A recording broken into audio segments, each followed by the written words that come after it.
पर्ची, तुम्हारा किसी के साथ चक्कर चल रहा है बाहर, वो भी अधेड़ उम्र की औरत के साथ। तान्या तुम ये क्या बकवास किए जा रही हो यार, मैं तो जानता तक नहीं उसको, और उसकी उम्र तो देखो, मेरा उसके साथ अफेयर क्यों चलेगा। अच्छा तुम जानते नहीं हो तो वो ये पर्ची क्यों फेंक कर गई? शाम को 5 बजे द्वारका पार्क के पास मिलो, मैं तुम्हारा वही इंतजार करूंगी। ये सब क्या है सन्नी? तुम्हारा मेरे अलावा बाहर किसी के साथ चक्कर चल रहा है, तुम पागल हो क्या? तुम्हारी हिम्मत भी कैसे हुई? तान्या तुम क्या बकवास किए जा रहे हो, जरा दिमाग से सोच के तो देखो यार, तुम्हारे होते हुए मेरा फिर उसके साथ क्यों चलेगा, और वो इतनी बड़ी उम्र में मेरे से यार। एग्जैक्टली, वो इतनी बड़ी है तुमसे। अरे तुम्हें अफेयर करना ही था तो कम से कम अपनी उम्र की औरत के साथ तो करते। अधेड़ उम्र की औरत के साथ तुम अपना अफेयर चला रहे हो, तुम्हें शर्म नहीं आती? अच्छा तुम नहीं जानते हो तो ये पर्ची वो क्यों फेंक कर गई? यार मुझे क्या पता उसने ये पर्ची मेरे ऊपर क्यों फेंकी, मैं जानता थोड़ी उसको। ठीक है, मैं एक काम करती हूँ, 5 बजे उसे मैं पार्क में ही मिलती हूँ, मैं भी देखती हूँ कि तुम कितना सच बोल रहे हो और कितना झूठ। ठीक है, तुम कहती हो तो मैं मिलूंगा इससे इस पार्क में जाकर, ठीक है? खुश? चलो।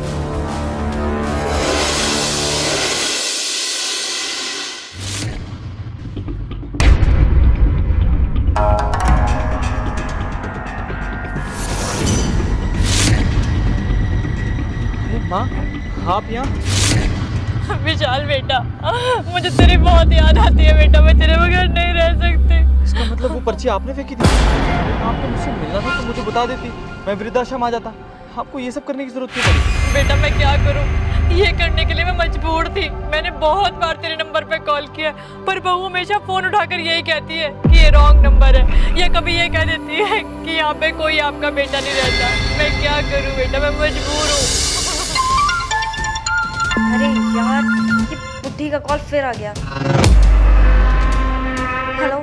हेलो, कौन? अरे बेटा मैं तेरी सास बोल रही हूँ। मेरी कोई सास नहीं है, आगे से यहाँ पे फोन मत करना।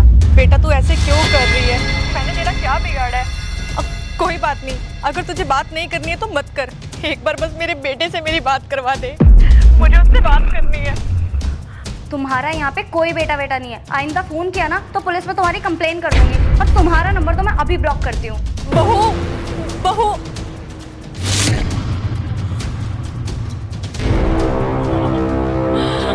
ये सब छोड़ो, आप बताओ आप कैसे हो, आप ठीक तो हो ना? 1 मिनट, तो मतलब यहाँ पे माँ और बेटे का भरत मिलाप चल रहा है? वो तो गलत समझ रही है, ऐसा कुछ नहीं है। मैं अपने बच्चे के बगैर नहीं रह सकती, बस इसीलिए इससे मिलने आ गई। देख बेटा, मुझे पता है तुझे मेरे बेटे से मिलना मेरा पसंद नहीं है, पर मैं क्या करूं, जब इतना छोटा सा था तब से लेके इतना बड़ा किया है इसे, मैं इसको कैसे बोल सकती हूँ? मुझे अपने बेटे की बहुत याद आती है बहू। बेटा तूने तो मुझे घर से बाहर निकाल दिया, तो मेरे पास यही तो ऑप्शन बचा ना। बस करो, मैंने आपको घर से बाहर इसलिए निकाला था क्योंकि आप मुझ पर रौब जमाती थी, जो कि मुझे बिल्कुल पसंद नहीं है। अरे नहीं नहीं बेटा, यहाँ पर भी तो गलत समझ रही है। मुझसे घर का इतना सारा काम नहीं होता, मेरा शरीर जवाब दे चुका है, बस इसीलिए बेटा, ऐसी कोई बात नहीं थी। सन्नी बेटा, मुझे वृद्धाश्रम से घर ले जा बेटा, मैं नहीं रह सकती तेरे बगैर, मेरा वहाँ बिल्कुल मन नहीं लगता बेटा। कोई बात नहीं माँ, आप बिल्कुल चिंता मत करो, अब आप मेरे साथ घर चलोगी, समझ गई? मुझे समझ में आ रहा है कि आप मुझसे कितना प्यार करते हो। तान्या की बातों में आके आपको वृद्धाश्रम छोड़ा है, मुझे माफ़ कर दो, लेकिन मैं वादा करता हूँ आपसे कि आगे से आप हमारे घर में रहोगे, और जिसको इससे दिक्कत है ना वो अपने घर जा सकता है। मेरी माँ मेरे साथ रहेगी। अरे नहीं नहीं बेटा, बहू कहीं नहीं जाएगी, बहू भी इसी घर में रहेगी बेटा, मैं बहू के बगैर भी नहीं रह सकती, मैं तेरा घर नहीं तोड़ सकती, मुझे तुम दोनों चाहिए। माँ प्लीज मुझे भी माफ कर देना, मैंने आपके साथ इतना बुरा बर्ताव किया, आप भी तो मेरी माँ की तरह ही हैं। मुझे माफ कर दो माँ, आज के बाद आप वृद्धाश्रम नहीं रहोगी, आप घर चलो, आप हमारे साथ ही रहोगी। चले माँ।